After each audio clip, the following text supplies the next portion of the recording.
Hi friends, இன்றைக்கி ஆடி செவ்வாய்க்கிழமை, கடைசி செவ்வாய்க்கிழமை, மகா சங்கட சதுர்த்தி. இன்றைக்கி மாதம் மாதம் வர சதுர்த்தியில் இந்த பரிகாரத்தை செஞ்சிட்ருக்காங்க. சோசியல் மீடியாவில் நான் நிறையா பார்த்துருக்கேன். நம்ம இன்றைக்கி ஆரம்பிக்கலாம்னு சொல்லிட்டு தேங்காயில் மஞ்சள் தடவி 3 கண்ணுக்கு நடுப்புற குங்குமம் வச்சு தாம்பாளத்துலேயும் பொட்டு வச்சு நான் ஒரு பூ வச்சு ஆரம்பிக்கலான்னு எடுத்து வச்சுருக்கேங்க. சாயந்தரம் 6 மணி ஆனோடனே விளக்கேற்றி வச்சுட்டு மனசை ஒருநிலைப்படுத்திட்டு உட்காந்து நம்ம பொட்டு வைக்கிற இடம் இருக்குல்ல, புருவத்துக்கு நடுப்புற அந்த இடத்துல இந்த பொட்டு படுற மாதிரி வச்சு நம்ம வேண்டிக்கணுமா. எருக்க இலை தீபம். எருக்க இலை தீபம் எப்படி போடுறதுன்னு பார்க்கலாம். நான் வெள்ளை எருக்கு இலை தான் நான் பறிச்சுட்டு வந்தேன். பக்கத்துலேயே இருக்குது. பறிச்சுட்டு வந்து கழுவி அதுக்கு பொட்டுலாம் வச்சுட்டு விளக்குக்கு பொட்டு வச்சு அகல் விளக்கு 2 எடுத்து எருக்க இலை மேலே வச்சுட்டேங்க. வச்சு அதுக்கு திரி போடலாம். ரெட்டை திரி தான் போடணும் அப்படிங்கிறது எல்லாருமே சொல்கிறாங்க. அப்பையிலேருந்தே இருக்குது.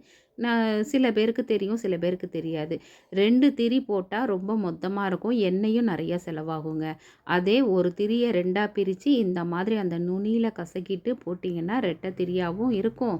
எண்ணெயும் ரொம்ப கம்மியாகும். விளக்கும் நின்று எரியுங்க. ரொம்ப நேரம் நின்று எரியும். அதனால் இந்த மாதிரி நீங்களும் ட்ரை பண்ணுங்கள். ரொம்ப சூப்பராக இருக்குது பாருங்கள். அகலுக்கு ஏற்ற மாதிரி பாதி திரி 2ஆ பிரித்து நம்ம போட்டோன்னா அந்த அகலுக்கு கரெக்டாக இருக்குது பாருங்கள். இந்த மாதிரி நீங்களும் ட்ரை பண்ணி இது எந்த தீபம் போட்டாலும் போடுங்க. இன்றைக்கி நான் எருக்க இலை தீபத்துக்கு இதெல்லாம் ரெடி பண்ணேன். இது துவரம்பருப்பு தீபம். செவ்வாய்க்கிழமை இல்லையா, செவ்வாய் கோரையில் ஏற்றலான்னு சொல்லிட்டு துவரம்பருப்பு தீபத்துக்கு ரெடி பண்ணியிருக்கேன். எருக்க இலை தீபம் போட்டுட்டேங்க.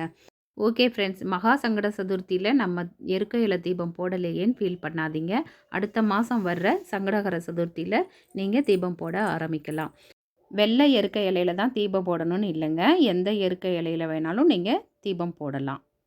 இதை பற்றின ஃபுல் வீடியோ பார்க்கணுன்னா கீழே ஆரோ மார்க்கு கிட்ட லிங்க் கொடுத்துருக்கேன், பாருங்கள். நெக்ஸ்ட் வீடியோவில் பார்க்கலாம். பாய்.